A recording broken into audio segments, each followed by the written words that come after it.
আমি একজন প্রবাসী, ঈদের দিন আমি ঈদের নামাজের সুযোগ পাই না, এক্ষেত্রে করণীয় কি? কারো যদি আকিকা দেয়া না থাকে সে কি কোরবানি দিতে পারবে? আমি একজন প্রবাসী, ঈদের দিন আমি ঈদের নামাজের সুযোগ পাই না, এক্ষেত্রে করণীয় কি? আপনি ঈদের নামাজের সুযোগ নিয়মিত না পাইলে বছরকে বছর এভাবে ঈদের নামাজ যদি আপনাকে বাদ দিতে হয়, তাহলে এটা তো দুর্ভাগ্যজনক। বরং আপনার এমন কোনো চাকরি খুঁজে দেখা উচিত যেখানে ঈদের নামাজ আপনি পড়তে পারবেন। আপনি যেখানে গিয়েছেন সেখানে নামাজ বা ইসলাম পালন অন্যান্য বিশ্বাসও যদি আপনার জন্য কষ্টকর হয়, তাহলে সেক্ষেত্রে সেখানে যাওয়াটাই আপনার জন্য আসলে শরিয়ার দৃষ্টিকোণ থেকে অনুমোদিত হয় না। একজন মুসলমান তার দিনকে জলাঞ্জলি দিয়ে, দিনকে বরবাদ করে তারপরে তিনি শুধুমাত্র বৈষয়িক উন্নতি করবেন, এটা আসলে তার ঈমানের সাথে যায় না। এজন্য আমাদের সেই বিষয়টাকে খেয়াল করতে হবে। কারো যদি আকিকা দেয়া না থাকে সে কি কোরবানি দিতে পারবে? আকিকা না দেয়া থাকলে কোরবানি দেয়া যাবে না, এমন কোনো কথা নেই। বরং আকিকা দেয়া না থাকলেও কোরবানি দিতে পারবেন। আমার মেয়ের নাম আমাতুল্লাহ তাইয়্যিবা রেখেছি, এটার অর্থ ঠিক আছে কিনা? হ্যাঁ, সুন্দর অর্থ। আমাতুল্লাহ মানে আল্লাহর বাঁদী, তাইয়্যিবা মানে পবিত্রা। খুব সুন্দর অর্থ, রাখতে পারেন।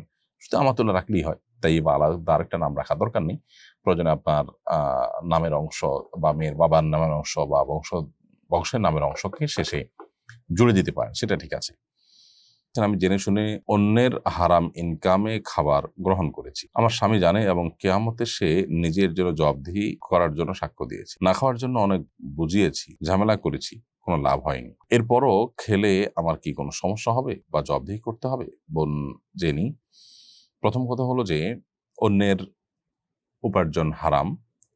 সে হারাম উপার্জন থেকে সে কোনো খাবার যদি সার্ভ করে বা উপস্থাপন করে, সেটা খাওয়া আপনার জন্য হালাল নয়। এটা সবসময় আমাদের মাথায় রাখতে হবে।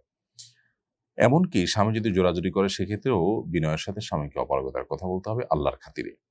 প্রয়োজনে কোনো কৌশল অবলম্বন করা যেতে পারে, যে আপনি বসলেন, ভান করলেন বা পানি বা এরকম কিছু খেলেন যেটা দিয়ে আপনি কোনো রকম দায় সারতে পারেন। তারপর আপনার চেষ্টাটা করতে হবে। আর যদি এরকম কখনো হয়ে থাকে কোনো পরিস্থিতিতে বাধ্য হয়ে, সেক্ষেত্রে আল্লাহর কাছে মাপ চাইবেন এবং ভবিষ্যতে যেন আর না হয় সেক্ষেত্রে স্বামীর সাথে বোঝাপড়া করবেন।